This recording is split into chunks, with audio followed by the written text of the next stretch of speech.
The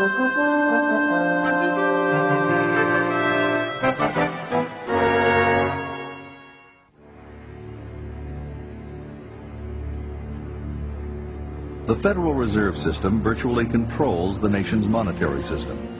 Yet it is accountable to no one.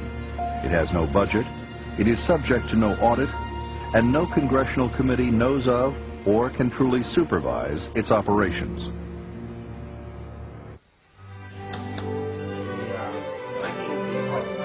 These are the words of the late Professor Murray N. Rothbard, economist and academic of the Ludwig von Mises Institute. The Institute is dedicated to the ideals of a free market and sound money. This program is dedicated to the memory of Murray N. Rothbard and his prolific work on money and banking.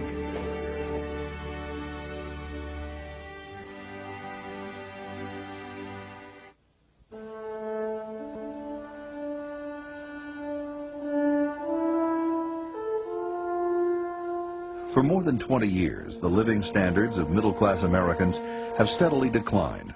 Incomes have remained flat or fallen, and the opportunities and security we once took for granted have begun to fade.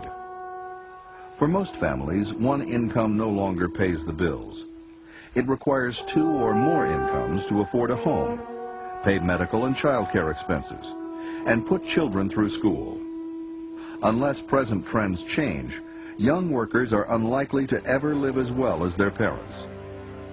Good jobs with a future are harder to come by. Education doesn't count for what it once did. Taxes continue to rise, while Social Security is going bankrupt. Private pensions are no longer reliable. Economic volatility and uncertainty are on the rise. Politicians espouse numerous theories about the cause of this country's economic woes. Seldom, however, do these officials look below the surface.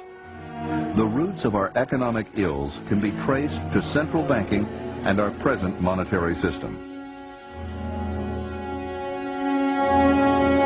The Federal Reserve claims to manage our money.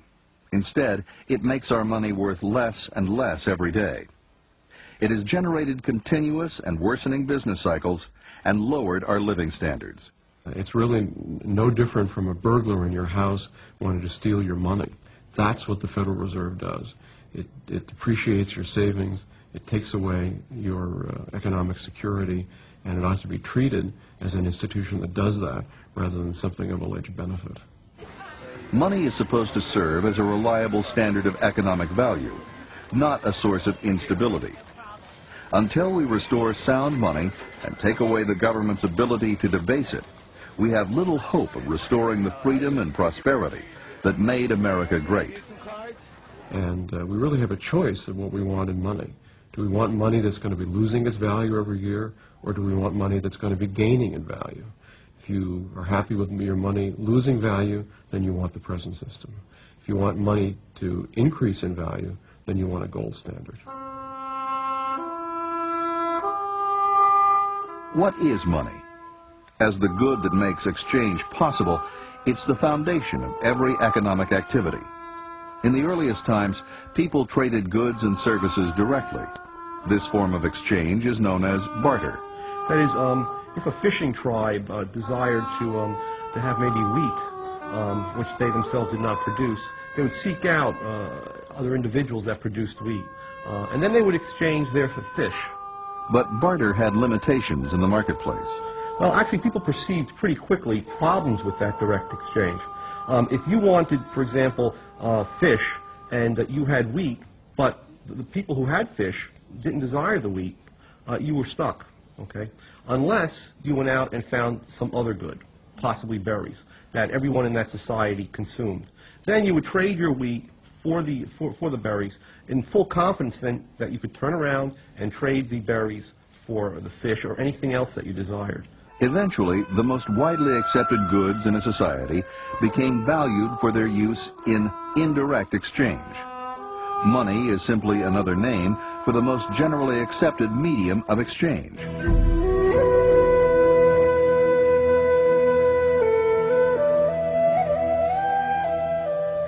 Throughout history, many goods have served as money.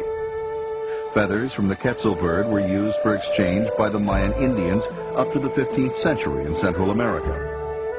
Tea leaves compressed into bricks were traded in East Asia through the 1800s. Wampum shells were money to North American Indians, while early American colonists traded beaver pelts, which had a high value both at home and abroad. Metal coins first emerged in Greece and Asia Minor during the 7th century BC. Gold and silver were valued for their use in beauty and jewelry and the decorative arts. They were durable, easily divisible, and limited in supply.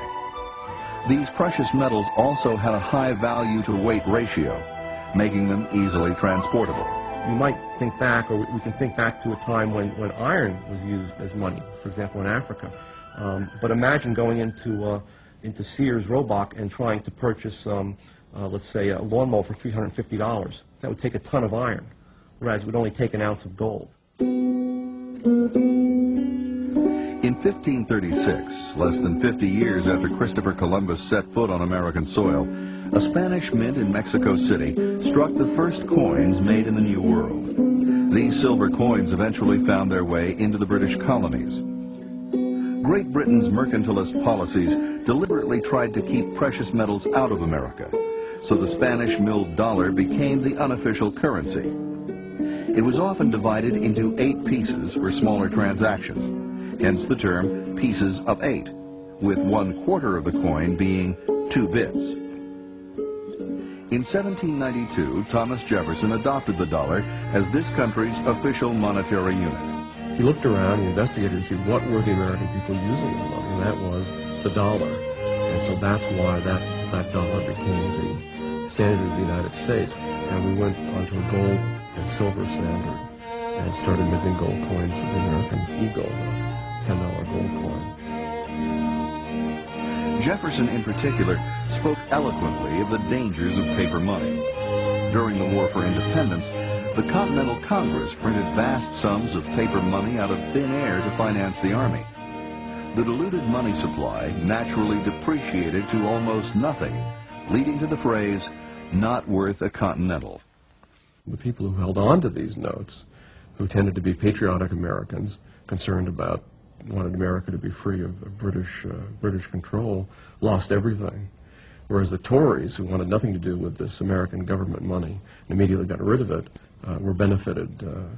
And Peloton Webster, the first American economist, and others who looked at this saw that this paper money, unbacked by gold, was extremely dangerous. As early as the 16th century in Europe, goldsmiths stored gold coins for their customers for a fee and issued receipts for the gold to the depositor. Thus began the use of paper as money. In other words, if you came in and deposited 10 ounces of gold for safekeeping, you got back receipts in the amount of 10 gold ounces. Okay. And those receipts entitled you to instantaneously redeem that gold. These receipts soon became widely accepted as a means of exchange, since it was easier and safer to use the receipts for significant transactions. This was the origin of banknotes as money substitutes. These first bankers then took this process one step further.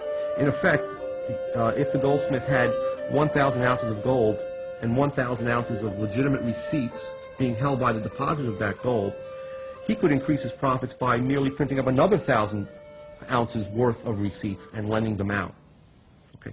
In which case you would effectively get 50% reserve banking or fractional reserve banking. Only a fraction, 50% of the receipts were now backed by gold. There was no longer a 1-to-1 ratio of paper to gold. Now there could be 3 or 4 pieces of paper in circulation for every unit of gold in the vault. These bankers were no longer simply storing or warehousing gold for a fee. They were artificially inflating the money supply and loaning out these phony receipts at interest. This system became known as fractional reserve banking and was later transported to the early American colonies. It formed the root of American commercial banking and ultimately the Federal Reserve System. This is a fraudulent system. It's not allowed in any other business. If you had a grain warehouse that had loaned out the grain it was supposed to have in storage, that's considered